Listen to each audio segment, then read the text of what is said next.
हाँ जी दोस्तों, अज गलबात करांगे भाई धर्म सिंह काश्तीवाल नाल संबंधित जिहड़ी किताब है विखड़े पैंडे, जो कि बीबी संदीप कौर जी ने लिखी हुई है, ਉਹਦੇ भाग तीजे वाले। सो भाग दूजे विच तुसीं वेखिया भी धर्म सिंह काश्तीवाल होरी यूपी के मुकाबले चों बच के पंजाब आ जांदे ने ते उत्थे आके उन्हां नूं पता है कि उन्हां दे कई साथी शहीदियां पा चुके ने। सो वीडियो शुरू करन तो पहलां जे तुसीं साडा चैनल सबसक्राइब नहीं कीता तां इहनूं सबसक्राइब कर देना ते बैल दा आइकन भी जरूर दब देना। ਸਿੰਘ ਸਾਹਿਬ ਨੇ ਕਮਰਾ ਪਟਿਆਲੇ ਸ਼ਹਿਰ ਵਿੱਚ ਲਿਆ ਸੀ। ਇੱਕ ਵੱਡਾ ਮਕਾਨ ਜਿਸ ਦੇ ਵਿੱਚ ਕਈ ਕਮਰੇ ਸਨ। ਇਸ ਮਕਾਨ ਵਿੱਚ 2 ਕਮਰੇ ਮਾਲਕ ਮਕਾਨ ਕੋਲ ਤੇ ਬਾਕੀ ਸਭ ਕਿਰਾਏ ਤੇ ਸਨ। ਇੱਕ ਅਧੇੜ ਉਮਰ ਦੀ ਔਰਤ ਉੱਥੇ ਰਹਿੰਦੀ ਸੀ ਜੋ ਕਾਫੀ ਮਖੌਲੀ ਸੁਭਾਅ ਦੀ ਸੀ। ਸਿੰਘ ਸਾਹਿਬ ਸਵੇਰੇ ਦੁੱਧ ਲੈਣ ਵੀ ਆਪ ਜਾਂਦੇ ਤੇ ਫਿਰ ਸਬਜ਼ੀ ਲੈਣ ਵੀ। ਉਹ ਇਸ ਤੇ ਵੀ ਵਿਅੰਗ ਕਰਦਿਆਂ ਕਹਿੰਦੀ ਵੀ ਪੁੱਤ ਹੁਣ ਪਤਾ ਲੱਗਾ ਵਿਆਹ ਹੋਇਆਂ ਤੇ ਸਬਜ਼ੀ ਤੇ ਦੁੱਧ ਲਿਆਉਣਾ ਪੈਂਦਾ। ਇਹ ਅੱਗੋਂ ਹੱਥ ਛੱਡਦੇ ਇੱਥੇ ਆਇਆ ਮੈਨੂੰ 3 ਕੁ ਦਿਨ ਹੀ ਹੋਏ ਸਨ ਕਿ ਅਖਬਾਰ 'ਚ ਖਬਰ ਛਪ ਗਈ ਕਿ ਯੂਪੀ ਵਿੱਚ ਇੱਕ ਪੁਲਿਸ ਮੁਕਾਬਲੇ ਵਿੱਚ ਭਾਈ ਧਰਮ ਸਿੰਘ ਕਾਸ਼ਤੀਵਾਲ ਮਾਰਿਆ ਗਿਆ। ਸਿੰਘ ਸਾਹਿਬ ਖਬਰ ਪੜ੍ਹ ਕੇ ਇਹ ਕਹਿਣ ਲੱਗੇ ਵੀ ਤੈਨੂੰ ਇਲਾਕੇ 'ਚ ਜਾਣਾ ਪੈਣਾ ਹੈ। ਇੱਕ ਤਾਂ ਜਾ ਕੇ ਦੱਸ ਆਈ ਚੜ੍ਹਦੀ ਕਲਾ, ਬਾਕੀ ਆਪੇ ਪਤਾ ਲੱਗ ਜੂ ਕਿੱਥੇ ਜਾਇਆ ਜਾਵੇ। ਇਹ ਵਿਚਾਰ ਕਰਦਿਆਂ ਸਿੰਘ ਸਾਹਿਬ ਨੇ ਮੈਨੂੰ ਸਠਿਆਲਾ ਪਿੰਡ ਜਾਣ ਦੀ ਕਿਹਾ। ਬਾਬਾ ਬਕਾਲਾ ਕੋਲ ਸਠਿਆਲਾ ਪਿੰਡ, ਜਿੱਥੇ ਸਾਡੇ ਗਰੁੱਪ ਨੇ ਇੱਕ ਕਮਰਾ ਕਿਰਾਏ ਤੇ ਲਿਆ ਹੋਇਆ ਸੀ। ਜਿੱਥੇ ਸਾਡੇ ਗਰੁੱਪ ਦੇ ਰੂਪੋਸ਼ ਸਿੰਘ, ਰਿਆਲੀ ਵਾਲੇ ਕਮਰਜੀਤ ਸਿੰਘ ਸ਼ਿੰਦੀ ਤੋਂ ਇਲਾਵਾ ਮੇਰੇ ਦਿਓਰ ਜੋਗਿੰਦਰ ਤੇ ਸਾਬਾ ਰਹਿੰਦੇ ਸਨ। ਮੇਰੀ ਵਿਆਹੀ ਹੋਈ ਨਨਾਣ ਗੁੱਡੀ ਰੋਟੀਆਂ ਵਗੈਰਾ ਪਕਾਉਣ ਲਈ ਕੁਝ ਸਮੇਂ ਲਈ ਇਹਨਾਂ ਦੇ ਕੋਲ ਹੀ ਰਹਿ ਰਹੀ ਸੀ। ਸਠਿਆਲਾ ਪਿੰਡ ਸਾਡੇ ਇੱਕ ਸਹਿਯੋਗੀ ਸਿੰਘ ਦਾ ਸੀ ਜੋ ਕਿ ਬਾਅਦ ਵਿੱਚ ਸ਼ੇਰ ਸਿੰਘ ਦੇ ਨਾਂ ਨਾਲ ਮਸ਼ਹੂਰ ਹੋਇਆ। ਇਹ ਵੀਰ ਸਿੰਘ ਸਾਹਿਬ ਤੋਂ ਕਾਫੀ ਜ਼ੋਰ ਪਾ ਰਿਹਾ ਸੀ ਕਿ ਤੁਸੀਂ ਤਿਆਰੀ ਕਰੋ, ਆਪਾਂ ਬਾਹਰ ਚੱਲੀਏ। ਇਸ ਲਈ ਇਹਨਾਂ ਦਾ ਪਾਸਪੋਰਟ ਵੀ ਬਣਾਉਣ ਦੀ ਜ਼ਿੰਮੇਵਾਰੀ ਉਹ ਲੈਂਦਾ ਸੀ, ਪਰ ਇਹਨਾਂ ਨੇ ਸਾਫ਼ ਹੀ ਕਹਿ ਦਿੱਤਾ ਸੀ ਵੀ ਬਾਹਰ ਨਹੀਂ ਮੈਂ ਜਾਣਾ, ਇੱਥੇ ਰਹਿ ਕੇ ਸੇਵਾ ਕਰਨੀ ਹੈ, ਤੁਸੀਂ ਕੁਝ ਕਰਨਾ ਤਾਂ ਜਾਓ। ਫਿਰ ਉਸਨੇ ਸਿੰਘ ਸਾਹਿਬ ਨੂੰ ਕਿਹਾ ਸੀ ਵੀ ਰਬੈਰੋ ਦੇ ਕਤਲ ਦੀ ਖਬਰ ਸੁਣਦਿਆਂ ਹੀ ਤੁਸੀਂ ਜ਼ਿੰਮੇਵਾਰੀ ਲੈ ਲਿਓ। ਸਿੰਘ ਸਾਹਿਬ ਚੁੱਪ ਰਹੇ ਸਨ। ਉਸ ਸਿੰਘ ਨੇ ਹੀ ਆਪਣੇ ਪਿੰਡ 'ਚ ਸਾਡੇ ਗਰੁੱਪ ਲਈ ਕਮਰਾ ਕਿਰਾਏ ਤੇ ਲੈ ਕੇ ਦਿੱਤਾ ਸੀ। ਮੈਂ ਇਕੱਲੀ ਨੇ ਅਜੇ ਤੱਕ ਕੋਈ ਸਫ਼ਰ ਨਹੀਂ ਸੀ ਕੀਤਾ, ਪਰ ਮੈਂ ਸ਼ਰਮ ਦੀ ਮਾਰੀ ਨਾ ਕਰ ਸਕੀ ਤੇ ਸਹਿਮਤੀ ਦੇ ਦਿੱਤੀ। ਸਿੰਘ ਸਾਹਿਬ ਨੇ ਮੈਨੂੰ ਪਟਿਆਲੇ ਤੋਂ ਸਿੱਧੀ ਹੀ ਅੰਮ੍ਰਿਤਸਰ ਦੀ ਟਿਕਟ ਲੈ ਕੇ ਬੱਸ ਵਿੱਚ ਬਿਠਾ ਦਿੱਤਾ। ਸਿੰਘ ਸਾਹਿਬ ਦੇ ਵਿਦਾ ਹੁੰਦਿਆਂ ਹੀ ਮੈਂ ਪੂਰੀ ਤਰ੍ਹਾਂ ਸਾਵਧਾਨ ਹੋ ਕੇ ਸੀਟ ਤੇ ਬੈਠ ਗਈ। ਬੱਸ ਤੁਰ ਪਈ ਤਾਂ ਮੈਂ ਪੂਰੀ ਮੁਸਤੈਦੀ ਨਾਲ ਸੰਭਲ ਕੇ ਬੈਠ ਗਈ ਕਿ ਕਿਤੇ ਸੌ ਨਾ ਜਾਵਾਂ। ਸਰਹੰਦ, ਮੰਡੀ, ਗੋਬਿੰਦਗੜ੍ਹ, ਖੰਨਾ, ਦਰਾਹਾ ਆਦਿ ਸਾਰੇ ਸ਼ਹਿਰਾਂ ਦੇ ਅੱਡਿਆਂ ਤੇ ਬੱਸ ਰੁਕਦੀ ਰਹੀ ਤੇ ਮੈਂ ਆਲੇ ਦੁਆਲੇ ਨਿਗਾਹ ਮਾਰ ਕੇ ਸੰਬੰਧਿਤ ਸ਼ਹਿਰ ਦੀ ਨਿਸ਼ਾਨਦੇਹੀ ਕਰਦੀ ਰਹੀ। ਪਰ ਲੁਧਿਆਣੇ ਪਹੁੰਚ ਕੇ ਸਾਰੀ ਦੀ ਸਾਰੀ ਬੱਸ ਹੀ ਖਾਲੀ ਹੋ ਗਈ। ਮੈਂ ਹੈਰਾਨੀ ਤੇ ਸਵਾਲੀਆਂ ਨਜ਼ਰਾਂ ਨਾਲ ਕਈ ਚਿਹਰਿਆਂ ਵੱਲ ਵੇਖਿਆ, ਪਰ ਸਾਰੇ ਆਪੋ ਆਪਣੇ ਧਿਆਨ ਵਿੱਚ ਸਨ। ਬੱਸ 'ਚੋਂ ਕੰਡਕਟਰ ਵੀ ਉਤਰ ਗਿਆ ਸੀ ਤੇ ਬੱਸ ਦਾ ਡਰਾਈਵਰ ਬੱਸ ਨੂੰ ਇੱਕ ਸਾਈਡ ਤੇ ਲਾ ਰਿਹਾ ਸੀ। ਭਾਈ ਸਾਹਿਬ ਬੱਸ ਅੱਗੇ ਜਾਣੀ ਹੈ? ਮੈਂ ਪਰੇਸ਼ਾਨੀ ਦੀ ਹਾਲਤ ਵਿੱਚ ਡਰਾਈਵਰ ਤੋਂ ਪੁੱਛਿਆ। ਹਾਂ ਜਾਣੀ ਹੈ, ਡਰਾਈਵਰ ਨੇ ਆਪਣੀ ਤਾਕੀ 'ਚੋਂ ਬਾਹਰ ਦੇਖਦੇ ਹੋਏ ਬੇਪਰਵਾਹੀ ਜਿਹੀ 'ਚ ਜਵਾਬ ਦਿੱਤਾ। ਅੰਮ੍ਰਿਤਸਰ ਤੱਕ ਜਾਊਗੀ ਨਾ? ਮੈਂ ਪੁਸ਼ਟੀ ਕਰਨੀ ਚਾਹੀ। ਹਾਂਜੀ ਡਰਾਈਵਰ ਨੇ ਕਿਹਾ। ਮੈਂ ਫੇਰ ਸੀਟ ਤੇ ਬੈਠ ਗਈ, ਪਰ ਸਾਰੀ ਦੀ ਸਾਰੀ ਖਾਲੀ ਹੋਈ ਬੱਸ ਮੈਨੂੰ ਬੇਚੈਨ ਕਰਦੀ ਰਹੀ। ਪਰ ਛੇਤੀ ਹੀ ਬੱਸ ਕਾਊਂਟਰ ਤੇ ਲੱਗ ਗਈ, ਫੇਰ ਛੇਤੀ ਹੀ ਭਰ ਗਈ ਤੇ ਫੇਰ ਤੁਰ ਪਈ। ਮੈਂ ਤਸੱਲੀ ਲਈ ਆਪਣੇ ਕੋਲ ਬੈਠੀ ਇੱਕ ਬੀਬੀ ਤੋਂ ਪੁੱਛਿਆ ਕਿ ਉਹ ਕਿੱਥੇ ਜਾ ਰਹੀ ਹੈ। ਉਹਨੇ ਦੱਸਿਆ ਵੀ ਜਲੰਧਰ। ਮੈਂ ਫੇਰ ਚੁੱਪ ਕਰ ਗਈ ਤੇ ਮੁਸਤੈਦ ਹੋ ਕੇ ਬੈਠ ਗਈ। ਫਲੌਰ, ਗੁਰਾਇਆ, ਫਗਵਾੜਾ ਥੋੜਾ ਰੁਕ ਕੇ ਬੱਸ ਜਦੋਂ ਜਲੰਧਰ ਬੱਸ ਅੱਡੇ ਤੇ ਪਹੁੰਚੀ ਤਾਂ ਫਿਰ ਸਾਰੀ ਹੀ ਖਾਲੀ ਹੋ ਗਈ। ਮੈਂ ਫੇਰ ਪਰੇਸ਼ਾਨ। ਜਦੋਂ ਡਰਾਈਵਰ ਬੱਸ ਫੇਰ ਸਾਈਡ ਤੇ ਲਾਉਣ ਲੱਗਾ ਤਾਂ ਫੇਰ ਉਸ ਨੂੰ ਪੁੱਛਿਆ ਕਿ ਬੱਸ ਅੱਗੇ ਜਾਣੀ ਹੈ ਜਾਂ ਨਹੀਂ। ਤੁਸੀਂ ਤਸੱਲੀ ਨਾਲ ਬੈਠੇ ਰਹੋ, ਜਦੋਂ ਅੰਮ੍ਰਿਤਸਰ ਆਇਆ ਤੁਹਾਨੂੰ ਦੱਸ ਦਿਆਂਗੇ, ਡਰਾਈਵਰ ਨੇ ਕਿਹਾ। ਮੈਂ ਫੇਰ ਸ਼ਸ਼ੋਪੰਜੇ 'ਚ ਬੈਠ ਗਈ। ਬੱਸ ਫੇਰ ਕਾਊਂਟਰ ਤੇ ਲੱਗੀ, ਭਰੀ ਤੇ ਤੁਰ ਪਈ। ਕਰਤਾਰਪੁਰ, ਸੁਭਾਨਪੁਰ, ਬਿਆਸ ਲੰਘ ਕੇ ਰਈਆ ਬੱਸ ਅੱਡੇ ਤੇ ਪਹੁੰਚ ਕੇ ਰੁਕੀ ਤਾਂ ਮੈਂ ਸੁੱਖ ਦਾ ਸਾਹ ਲਿਆ ਤੇ ਉਤਸ਼ਾਹ ਨਾਲ ਹੇਠਾਂ ਉਤਰੀ। ਮੈਂ ਜਦੋਂ ਸਠਿਆਲੇ ਪਹੁੰਚੀ ਤਾਂ ਮੈਨੂੰ ਸ਼ਰਾਰਤ ਸੁੱਝੀ ਕਿ ਕੁਝ ਚਿਰ ਰੋਣਾ ਜਿਹਾ ਚਿਹਰਾ ਬਣਾ ਕੇ ਕਹਿਣਾ ਹੈ ਕਿ ਮੇਰੇ ਨਾਲ ਵੀ ਉਹਨਾਂ ਦਾ ਕੋਈ ਸੰਪਰਕ ਨਹੀਂ ਹੋਇਆ। ਮੈਂ ਖਬਰ ਪੜ੍ਹ ਕੇ ਪਤਾ ਕਰਨ ਆਈ ਹਾਂ। ਮੈਂ ਅਜੇ ਘਰ ਤੋਂ ਦੂਰ ਹੀ ਸੀ ਕਿ ਮੇਰਾ ਵੱਡਾ ਦਿਓਰ ਜੋਗਿੰਦਰ ਮੈਨੂੰ ਪਹਿਲਾਂ ਹੀ ਮਿਲ ਪਿਆ। ਉਸ ਨੂੰ ਵੇਖਦਿਆਂ ਹੀ ਮੈਂ ਰੋਣਾ ਜਿਹਾ ਚਿਹਰਾ ਬਣਾ ਲਿਆ, ਪਰ ਉਸ ਦੇ ਚਿਹਰੇ ਤੇ ਚਿੰਤਾ ਦੀਆਂ ਰੇਖਾਵਾਂ ਵੱਧਦੀਆਂ ਵੇਖ ਕੇ ਮੇਰਾ ਹਾਸਾ ਨਿਕਲ ਗਿਆ ਤੇ ਮੇਰੀ ਸ਼ਰਾਰਤ ਛੇਤੀ ਫੜੀ ਗਈ। ਉਸ ਨੂੰ ਪਤਾ ਲੱਗ ਗਿਆ। ਉਸਨੇ ਕਿਹਾ ਵੀ ਆਪਾਂ ਸਾਬੇ ਤੇ ਸ਼ਿੰਦੀ ਨੂੰ ਵੀ ਜਾ ਕੇ ਸਤਾਉਂਦੇ ਹਾਂ। ਅਸੀਂ ਸੱਚਮੁੱਚ ਹੀ ਰੋਣੇ ਜਿਹੇ ਚਿਹਰੇ ਬਣਾ ਕੇ ਉਹਨਾਂ ਨੂੰ ਕੁਝ ਚਿਰ ਸਤਾਇਆ, ਪਰ ਛੇਤੀ ਸਾਡਾ ਹਾਸਾ ਨਿਕਲ ਜਾਣ ਤੇ ਉਹਨਾਂ ਨੂੰ ਵੀ ਅਸਲੀਅਤ ਪਤਾ ਲੱਗ ਗਈ। ਹੱਸਦੇ ਖੇਡਦੇ ਅਸੀਂ ਵਾਹਵਾ ਚਿਰ ਤੱਕ ਜਾਗਦੇ ਰਹੇ। ਇਸ ਮਕਾਨ ਦਾ ਹੇਠਲਾ ਪੋਰਸ਼ਨ ਬੰਦ ਸੀ ਤੇ ਉੱਪਰ ਚਬਾਰਾ ਸਾਡੇ ਕੋਲ ਕਿਰਾਏ ਤੇ ਸੀਗਾ। ਸਵੇਰੇ ਮੈਂ ਵਾਪਸ ਪਟਿਆਲੇ ਆ ਗਈ। ਪਟਿਆਲੇ ਅਸੀਂ ਰਾਤ 2:30 ਵਜੇ ਉੱਠ ਕੇ ਇਸ਼ਨਾਨ ਕਰਕੇ ਨਿਤਨੇਮ ਕਰਦੇ ਸਾਂ, ਪਰ ਜਦੋਂ ਅਸੀਂ ਉੱਠਦੇ ਸਾਡੇ ਨਾਲ ਦੇ ਕਮਰੇ 'ਚ ਰਹਿਣ ਵਾਲਾ ਅੰਮ੍ਰਿਤਧਾਰੀ ਸਿੰਘ ਇਸ਼ਨਾਨ ਕਰ ਚੁੱਕਾ ਹੁੰਦਾ ਸੀ। ਉਹ ਕਾਫੀ ਗੁਰਮੁਖ ਸੀ, ਉਹ ਇਕੱਲਾ ਰਹਿੰਦਾ ਸੀ ਤੇ ਸਿੰਘ ਸਾਹਿਬ ਦੀ ਉਸ ਨਾਲ ਥੋੜੀ ਬਹੁਤ ਬੋਲਚਾਲ ਸੀ। ਇਲਾਕੇ 'ਚ ਜਦੋਂ ਵੀ ਕੋਈ ਕੰਮ ਹੁੰਦਾ ਇਹ ਮੈਨੂੰ ਸਠਿਆਲੇ ਭੇਜ ਦਿੰਦੇ। ਮੈਂ ਸੁਨੇਹਾ ਦੇ ਕੇ ਵਾਪਸ ਆ ਜਾਂਦੀ। ਇਸ ਤਰ੍ਹਾਂ 2 ਕੁ ਮਹੀਨੇ ਲੰਘ ਗਏ। ਮੈਂ ਇੱਕ ਵਾਰ ਸਿੰਘ ਸਾਹਿਬ ਨੇ ਫੇਰ ਸਠਿਆਲੇ ਕਿਸੇ ਕੰਮ ਭੇਜਿਆ ਮੈਨੂੰ। ਮੈਂ ਆਮ ਵਾਂਗ ਹੀ ਪਿੰਡ 'ਚ ਦਾਖਲ ਹੋ ਕੇ ਅੱਗੋਂ ਪੈਦਲ ਤੁਰ ਪਈ। ਜਦੋਂ ਮੈਂ ਆਪਣੇ ਮਕਾਨ ਵਾਲੀ ਗਲੀ 'ਚ ਵੜੀ ਤਾਂ ਕੁਝ ਬੰਦੇ ਤੇ ਬੀਬੀਆਂ ਇਕੱਠੇ ਹੋ ਕੇ ਗਰੁੱਪ ਜਿਹਾ ਬਣਾ ਕੇ ਗੱਲਾਂ ਕਰ ਰਹੇ ਸਨ। 2 ਕੁ ਬੀਬੀਆਂ ਦੇ ਚਿਹਰੇ ਮੇਰੇ ਵੱਲ ਸਨ ਤੇ ਬਾਕੀਆਂ ਦੀਆਂ ਪਿੱਠਾਂ। ਮੈਨੂੰ ਵੇਖਦਿਆਂ ਹੀ ਇੱਕ ਬੀਬੀ ਦੇ ਚਿਹਰੇ ਤੇ ਹੈਰਾਨੀ ਜਿਹੀ ਆਈ। ਕੁਝ ਚਿਰ ਉਹ ਹੈਰਾਨੀ ਨਾਲ ਮੈਨੂੰ ਵੇਖਦੀ ਰਹੀ ਤੇ ਫਿਰ ਹੌਲੀ ਜਿਹੀ ਕੁਝ ਬੋਲੀ। ਹੁਣ ਜਿਨ੍ਹਾਂ ਦੀਆਂ ਮੇਰੇ ਵੱਲ ਪਿੱਠਾਂ ਸਨ ਉਹਨਾਂ ਨੇ ਵੀ ਫੁਰਤੀ ਨਾਲ ਧੌਣਾ ਘੁਮਾ ਕੇ ਮੇਰੇ ਵੱਲ ਵੇਖਿਆ। ਮੇਰਾ ਦਿਲ ਕਿਸੇ ਅਣਜਾਣੀ ਜਿਹੀ ਸ਼ੰਕਾ ਨਾਲ ਧੜਕਿਆ। ਮੇਰੇ ਦਿਓਰ ਤੇ ਸ਼ਿੰਦੀ ਨੇ ਉੱਥੇ ਕਿਹਾ ਹੋਇਆ ਸੀ ਵੀ ਸਾਡਾ ਇੱਕ ਭਰਾ ਫੌਜ ਵਿੱਚ ਹੈ। ਇਸ ਪਿੰਡ 'ਚ ਮੈਂ ਕਈ ਵਾਰ ਆ ਚੁੱਕੀ ਸੀ, ਸਾਰੀ ਚਿਹਰੇ ਤੋਂ ਮੈਨੂੰ ਜਾਣਦੇ ਸਨ। ਗਲੀ 'ਚ ਖਲੋਤੇ ਲੋਕਾਂ ਦੀ ਪ੍ਰਤੀਕਿਰਿਆ ਤੋਂ ਮੈਂ ਸਮਝ ਗਈ ਕਿ ਜ਼ਰੂਰ ਕੋਈ ਅਣਹੋਣੀ ਹੋ ਗਈ ਹੈ। ਇੱਕ ਵਾਰ ਮੇਰੇ ਮਨ 'ਚ ਆਇਆ ਕਿ ਮੈਂ ਪਿੱਛੇ ਮੁੜ ਜਾਵਾਂ, ਪਰ ਇਸ ਤਰ੍ਹਾਂ ਸ਼ੱਕ ਹੋਰ ਵਧਣਾ ਸੀ। ਮੈਂ ਚੁੱਪ ਕਰਕੇ ਉਹਨਾਂ ਦੇ ਲਾਗਿਓਂ ਲੰਘ ਗਈ। ਜਦੋਂ ਮੈਂ ਆਪਣੇ ਗਰੁੱਪ ਵਾਲੇ ਮਕਾਨ ਦੇ ਕੋਲੋਂ ਲੰਘੀ ਤਾਂ ਉਹਦੇ ਬਾਹਰਲੇ ਬੂਹੇ ਨੂੰ ਵੀ ਜਿੰਦਰਾ ਵੱਜਾ ਹੋਇਆ ਸੀ। ਮੈਂ ਆਰਾਮ ਨਾਲ ਅੱਗੋਂ ਲੰਘ ਗਈ। ਥੋੜਾ ਅੱਗੇ ਜਾ ਕੇ ਵਾਪਸ ਮੁੜੀ। ਮੈਨੂੰ ਕੁਝ ਵੀ ਸਮਝ ਨਹੀਂ ਸੀ ਆ ਰਿਹਾ। ਜਦੋਂ ਮੈਂ ਗਲੀ ਦੇ ਬੰਦਿਆਂ ਤੇ ਬੀਬੀਆਂ ਦੀ ਉਕਤ ਢਾਣੀ ਕੋਲ ਦੁਬਾਰਾ ਆਈ ਤਾਂ ਵੀ ਉਹਨਾਂ ਦੀਆਂ ਨਜ਼ਰਾਂ ਮੇਰੇ ਤੇ ਸਨ। ਟਿਕਟਕੀ ਲਾ ਕੇ ਜਿਵੇਂ ਕਿ ਮੈਂ ਕਿਸੇ ਹੋਰ ਦੁਨੀਆ 'ਚੋਂ ਆਈ ਹੋਵਾਂ, ਮੈਂ ਇੱਕ ਬੀਬੀ ਨਾਲ ਅੱਖਾਂ ਮਿਲਾਈਆਂ ਤੇ ਫਿਰ ਸੰਗਦੀ ਜਿਹੀ ਆਵਾਜ਼ ਵਿੱਚ ਪੁੱਛ ਹੀ ਲਿਆ ਵੀ ਇਸ ਮਕਾਨ ਵਾਲੇ ਕਿੱਥੇ ਗਏ ਨੇ। ਪਤਾ ਨਹੀਂ, ਉਸਨੇ ਸਿਰ ਮਾਰਿਆ। ਮੈਂ ਸ਼ਸ਼ੋਪੰਜ ਵਿੱਚ ਪੈ ਗਈ। ਫਿਰ ਮੈਂ ਪੁੱਛਿਆ ਵੀ ਜਿਨ੍ਹਾਂ ਨੇ ਇਹ ਮਕਾਨ ਦਵਾਇਆ ਸੀ ਉਹਨਾਂ ਦਾ ਘਰ ਕਿੱਥੇ ਹੈ?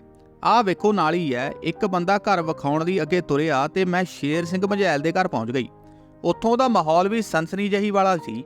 ਘਰ ਵਿੱਚ ਇੱਕ ਬਿਰਧ ਮਾਤਾ ਤੋਂ ਇਲਾਵਾ ਹੋਰ ਕੋਈ ਵੀ ਨਹੀਂ ਸੀਗਾ। ਹਾਏ ਹਾਏ, ਤੂੰ ਕਿੱਥੋਂ ਆ ਗਈ? ਪੁਲਿਸ ਤਾਂ ਗੇੜੇ ਤੇ ਗੇੜਾ ਮਾਰਨ ਡਈ ਆ। ਉਹ ਮੈਨੂੰ ਵੇਖਦੇ ਹੀ ਘਬਰਾ ਕੇ ਬੋਲੀ। ਮੈਂ ਕਿਹਾ ਵੀ ਕੋਈ ਨਹੀਂ ਮਾਤਾ ਜੀ, ਮੈਨੂੰ ਇੱਥੇ ਕੋਈ ਪਛਾਣ ਨਹੀਂ ਹੈਗੀ, ਤੁਸੀਂ ਡਰੋ ਨਾ, ਬਾਕੀ ਮੈਂਬਰ ਕਿੱਥੇ ਨੇ? ਪਰ ਉਹ ਕੋਈ ਹੱਥ ਪੱਲਾ ਨਾ ਫੜਾਵੇ। ਆਖਰ ਗੁਆਂਢ ਵਿੱਚੋਂ ਆਵਾਜ਼ ਸੁਣ ਕੇ ਸ਼ੇਰ ਸਿੰਘ ਦੀ ਸਿੰਘਣੀ ਆਈ।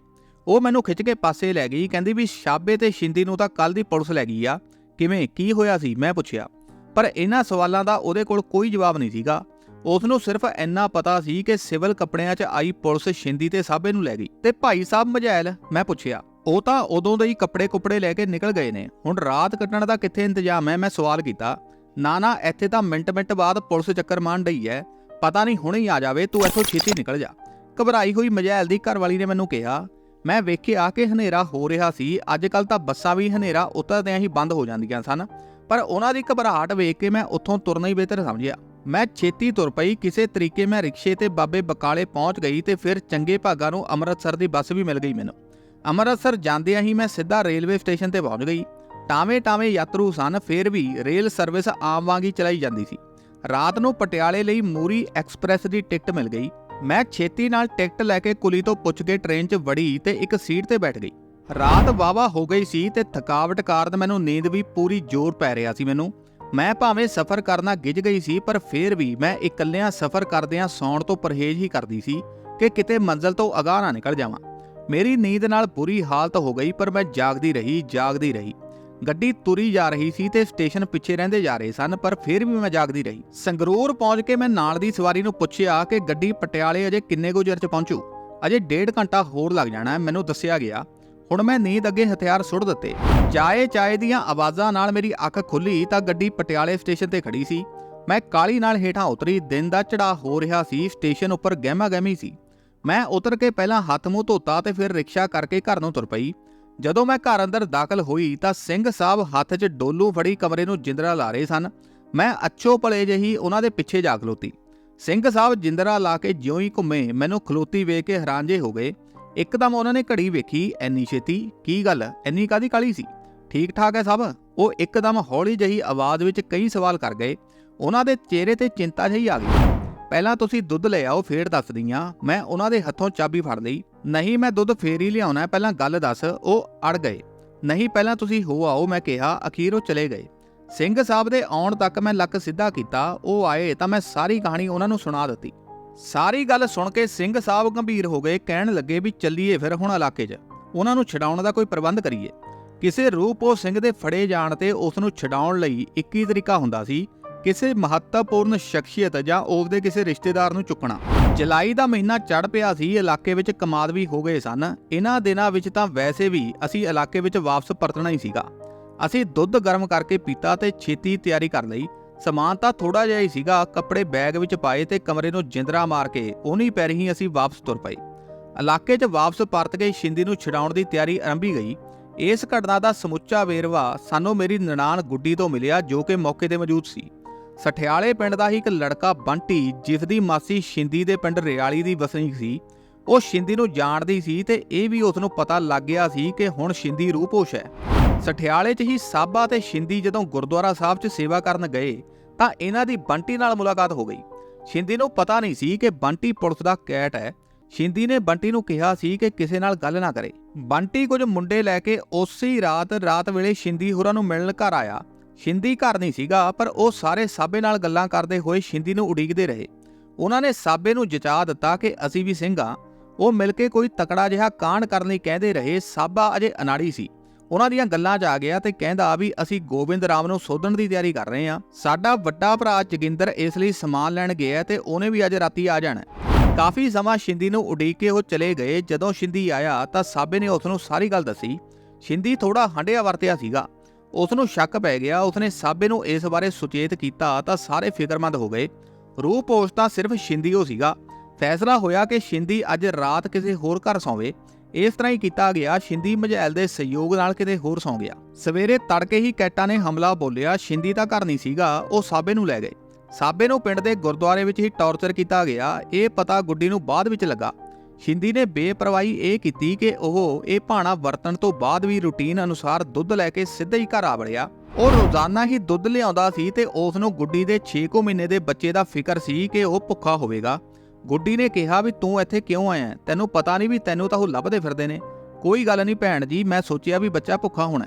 ਸ਼ਿੰਦੀ ਦੀ ਇਹ ਬੇਪਰਵਾਹੀ ਉਸ ਲਈ ਮਾਰੂ ਸਾਬਤ ਹੋਈ। ਸ਼ਾਇਦ ਘਰ ਦੀ ਨਿਗਰਾਨੀ ਕੀਤੀ ਜਾ ਰਹੀ ਸੀ। 2 ਮਿੰਟਾਂ ਬਾਅਦ ਹੀ ਕੈਟਾਂ ਦੀ ਧਾੜ ਫੇਰ ਆ ਗਈ ਤੇ ਸ਼ਿੰਦੀ ਨੂੰ ਕਾਬੂ ਕਰ ਲਿਆ ਗਿਆ। ਜਦੋਂ ਸ਼ਿੰਦੀ ਨੂੰ ਫੜ ਕੇ ਲਿਜਾਣ ਲੱਗੇ ਤਾਂ ਗੁੱਡੀ ਰੋਂਦੀ ਹੋਈ ਬਾਹਰਲੇ ਦਰਵਾਜ਼ੇ ਤੱਕ ਆਈ। ਬੰਟੀ ਨੇ ਧੌਣ ਘੁਮਾ ਕੇ ਗੁੱਡੀ ਵੱਲ ਵੇਖਿਆ ਤੇ ਉਸ ਨੂੰ ਰੋਂਦੀ ਵੇਖ ਕੇ ਮਾੜਾ ਜਿਹਾ ਹੱਸਿਆ। ਫਿਰ ਬੰਟੀ ਤੇ ਉਹਦੇ ਕੈਟ ਸਾਥੀ ਸ਼ਿੰਦੀ ਤੇ ਸਾਬੇ ਨੂੰ ਲੈ ਗਏ। ਪਤਾ ਲੱਗਾ ਸੀ ਕਿ ਉਹਨਾਂ ਦੋਹਾਂ ਨੂੰ ਵੀ ਕੁਝ ਲੈ ਕੇ ਗਏ ਨੇ। ਸਿੰਘ ਸਾਹਿਬ ਨੇ ਬੰਟੀ ਦੀ ਸਦਾਈ ਦਾ ਫੈਸਲਾ ਕੀਤਾ, ਪਰ ਸਭ ਤੋਂ ਪਹਿਲਾਂ ਸ਼ਿੰਦੀ ਨੂੰ ਛਡਾਉਣਾ ਜ਼ਰੂਰੀ ਸੀ ਤੇ ਸ਼ਿੰਦੀ ਨੂੰ ਛਡਾਉਣ ਲਈ ਜ਼ਰੂਰੀ ਸੀ ਵੀ ਕਿਸੇ ਬੰਦੇ ਨੂੰ ਚੁੱਕਣਾ ਤੇ ਇਸ ਲਈ ਜ਼ਰੂਰੀ ਸੀ ਕਿ ਛੇਤੀ ਤੋਂ ਛੇਤੀ ਸਾਰੇ ਸਾਥੀਆਂ ਦਾ ਇਕੱਠੇ ਹੋਣਾ। ਪਰ ਸਾਰੇ ਸਾਥੀ ਇੰਨੀ ਛੇਤੀ ਇਕੱਠੇ ਨਾ ਕੀਤੇ ਜਾ ਸਕੇ ਤੇ ਗੋਬਿੰਦ ਰਾਮ ਨੇ ਆਪਣਾ ਕਾਰਾ ਕਰ ਦਿੱਤਾ। ਸਾਨੂੰ ਛੇਤੀ ਹੀ ਸਾਰੀਆਂ ਖਬਰਾਂ ਮਿਲ ਗਈਆਂ ਕਿ ਗੋਬਿੰਦ ਰਾਮ ਸ਼ਿੰਦੀ ਨੂੰ ਕਿਵੇਂ ਵੱਖ-ਵੱਖ ਪਿੰਡਾਂ 'ਚ ਲਿਜਾ ਕੇ ਖੁਦ ਲੋਕਾਂ ਦੇ ਸਾਹਮਣੇ ਟੌਰਚਰ ਕਰਦਾ ਰਿਹਾ। ਉਸ ਨੂੰ ਬੋਰੀ 'ਚ ਪਾ ਕੇ ਇੱਕ ਪਿੰਡ ਤੋਂ ਦੂਜੇ ਪਿੰਡ ਲਿਜਾਇਆ ਜਾਂਦਾ ਸੀਗਾ। ਉਸ ਤੋਂ ਸਾਡੇ ਵਿਆਹ ਬਾਰੇ ਪੁੱਛਗਿੱਛ ਕੀਤੀ ਜਾਂਦੀ ਸੀ। ਉਹ ਸਾਡੇ ਵਿਆਹ ਦੇ ਵਿੱਚ ਸ਼ਾਮਲ ਸੀ, ਪਰ ਉਸ ਨੇ ਵਿਆਹ ਕਿੱਥੇ ਕਿਸ ਨਾਲ ਹੋਇਆ ਇਸ ਬਾਰੇ ਕੋਈ ਵੀ ਗੱਲ ਨਹੀਂ ਦੱਸੀ ਉਹਨਾਂ ਨੂੰ। ਕਈ ਪਿੰਡਾਂ 'ਚ ਲੋਕਾਂ ਨੇ ਦੱਸਿਆ ਕਿ ਟੌਰਚਰ ਨਾਲ ਸ਼ਿੰਦੀ ਦੀ ਹਾਲਤ ਬਹੁਤ ਹੀ ਖਰਾਬ ਸੀ, ਪਰ ਉਹ ਇਸ ਹਾਲਤ ਵਿੱਚ ਵੀ ਗੋਬਿੰਦ ਰਾਮ ਨੂੰ ਲਲਕਾਰ ਕੇ ਕਹਿੰਦਾ ਸੀ ਵੀ ਬੱਬਰ ਮੇਰੇ ਦਿਲ 'ਚ ਰਹਿੰਦੇ ਨੇ, ਕੱਢ ਸਕਦਾ ਤਾਂ ਕੱਢ ਲੈ। ਸ਼ਿੰਦੀ ਦੀ ਸ਼ਹਾਦਤ ਤੋਂ ਬਾਅਦ ਸਾਬੇ ਤੇ ਕਈ ਕੇਸ ਪਾ ਕੇ ਉਹਨੂੰ ਜੇਲ੍ਹ ਭੇਜ ਦਿੱਤਾ ਗਿਆ ਸੀ। ਮੇਰੀਆਂ ਅੱਖਾਂ ਅੱਗੇ ਸ਼ਿੰਦੀ ਦਾ ਖੂਬਸੂਰਤ ਚਿਹਰਾ ਘੁੰਮਣ ਲੱਗਾ। ਜੋਗਿੰਦਰ ਅਕਸਰ ਹੀ ਉਸ ਨੂੰ ਚੁੰਡੀਆਂ ਵੜਦਾ ਰਹਿੰਦਾ ਸੀ। ਗੋਰਾ ਰੰਗ ਹੋਣ ਕਾਰਨ ਉਸ ਦਾ ਮਾਸ ਉੱਥੋਂ ਹੀ ਲਾਲ ਹੋ ਜਾਂਦਾ ਸੀ। ਉਹ ਸ਼ਿਕਾਇਤ ਲਾਉਂਦਾ ਤਾਂ ਜੋਗਿੰਦਰ ਅੱਗੋਂ ਕਹਿੰਦਾ ਵੀ ਮੈਂ ਤਾਂ ਹਿਸਾਬ ਲਾਉਣਾ ਹੈ ਬਈ ਇਹ ਗੋਬਿੰਦ ਰਾਮ ਦਾ ਤਸ਼ੱਦਦ ਚੱਲ ਵੀ ਲਊ। ਪਰ ਸ਼ਿੰਦੀ ਨੇ ਇੱਕ ਮਿਸਾਈਲ ਕਾਇਮ ਕਰਕੇ ਵਿਖਾ ਦਿੱਤੀ ਸੀ। ਸਿੰਘ ਸਾਹਿਬ ਖੁਦ ਵੀ ਸ਼ਿੰਦੀ ਦੀ ਮਹਾਨ ਸ਼ਹਾਦਤ ਤੋਂ ਇੰਨੇ ਜ਼ਿਆਦਾ ਪ੍ਰਭਾਵਿਤ ਹੋਏ ਕਿ ਉਹਨਾਂ ਨੇ ਸ਼ਿੰਦੀ ਦੇ ਉੱਪਰ ਇੱਕ ਵਾਰ ਲਿਖੀ ਜਿਸ ਨੂੰ ਉਹ ਆਮ ਹੀ ਗੁਣਗੁਣਾਉਂਦੇ ਰਹਿੰਦੇ ਸਨ। ਸਾਬੇ ਨੂੰ ਜੇਲ੍ਹ ਭੇਜ ਦਿੱਤਾ ਗਿਆ ਤਾਂ ਉਸ ਨਾਲ ਮੁਲਾਕਾਤ ਕਰਵਾ ਕੇ ਵੀ ਕਾਫੀ ਕੁਝ ਪੁੱਛਿਆ ਗਿਆ। ਉਸ ਨੂੰ ਵੀ ਬਹੁਤ ਹੀ ਜ਼ਿਆਦਾ ਟੌਰਚਰ ਕੀਤਾ ਗਿਆ ਸੀ। ਜਿਸ ਦਿਨ ਸ਼ਿੰਦੀ ਸ਼ਹੀਦ ਹੋਇਆ ਉਸ ਦਿਨ ਸਾਬੇ ਨੂੰ ਵੀ ਹਵਾਲਾਤ 'ਚੋਂ ਕੱਢਣ ਲਈ ਗੋਬਿੰਦ ਰਾਮ ਦਹਾੜਦਾ ਰਿਹਾ ਸੀ, ਪਰ ਇੱਕ ਸਿੱਖ ਸਿਪਾਹੀ ਨੇ ਹਵਾਲਾਤ ਦੀ ਚਾਬੀ ਲੁਕਾ ਲਈ ਸੀ ਤੇ ਉਸਨੇ ਕਹਿ ਦਿੱਤਾ ਕਿ ਚਾਬੀ ਲੱਭੀ ਨਹੀਂ। ਗੋਬਿੰਦ ਰਾਮ ਨੇ ਪਹਿਲਾਂ ਗਾਲਾਂ ਕੱਢਦੇ ਹੋਏ ਜਿੰਦਰਾ ਤੋੜ ਸੁੱਟਣ ਲਈ ਵੀ ਕਿਹਾ, ਪਰ ਫਿਰ ਛੇਤੀ ਸ਼ਿੰਦੀ ਨੂੰ ਲੈ ਗਿਆ ਉਹ। ਸਾਡੇ ਜਥੇ ਲਈ ਇਹ ਦਿਨ ਬੜੇ ਔਖਿਆਈ ਭਰੇ ਸਨ। ਪੈਸਿਆਂ ਦੀ ਬਹੁਤ ਤੋੜ ਸੀ। ਸਾਰਿਆਂ ਦੀਆਂ ਜੁੱਤੀਆਂ ਵੀ ਟੁੱਟੀਆਂ ਪਈਆਂ ਸਨ। ਫਾਕੇ ਕੱਟਣ ਵਾਲਾ ਹੀ ਮਾਹੌਲ ਸੀਗਾ। ਵੈਸੇ ਇੱਥੇ ਮੈਂ ਆਪਣੇ ਜਥੇ ਵਿਚਲੇ ਦੇ ਨਵੇਂ ਰਲੇ ਕਈ ਸਿੰਘਾਂ ਨੂੰ ਪਹਿਲੀ ਵਾਰ ਮਿਲੀ। ਫਾਕੇ ਦੇ ਇਹਨਾਂ ਦਿਨਾਂ ਵਿੱਚ ਨਾਲ ਰਲੇ ਕਈ ਕੱਚੇ ਪਿੱਲੇ ਸਾਥੀ ਭੱਜ ਗਏ ਤੇ ਵਧੀਆ ਢੰਗ ਨਾਲ ਪਰਖ ਹੋ ਜਾਣ ਕਰਕੇ ਸਿਰੜੀ ਸਿੰਘੀ ਨਾਲ ਰਹਿ ਗਏ। ਸਾਡੇ ਸਿੰਘ ਸਾਹਿਬ ਨੇ ਆਪਣੇ ਸਾਰੇ ਸੂਤਰਾਂ ਨੂੰ ਸਰਗਰਮ ਕਰਕੇ ਬੰਟੀ ਨੂੰ ਫੜ ਲਈ ਜਾਲ ਵਿਛਾਉਣਾ ਸ਼ੁਰੂ ਕਰ ਦਿੱਤਾ। ਸੋ ਦੋਸਤੋ, ਇਹ ਸੀ ਭਾਈ ਧਰਮ ਸਿੰਘ ਕਾਸ਼ਤੀਵਾਲ ਹੋਰਾਂ ਦੀ ਜ਼ਿੰਦਗੀ ਦਾ ਭਾਗ 3 ਤੇ ਭਾਗ 4 ਲੈ ਕੇ ਛੇਤੀ ਤੁਹਾਡੇ ਸਾਹਮਣੇ ਫੇਰ ਪੇਸ਼ ਹੋਵਾਂਗੇ। ਉਦੋਂ ਤੱਕ ਲਈ ਸਿੱਖਦੇ ਰਹੋ, ਅੱਗੇ ਵਧਦੇ ਰਹੋ।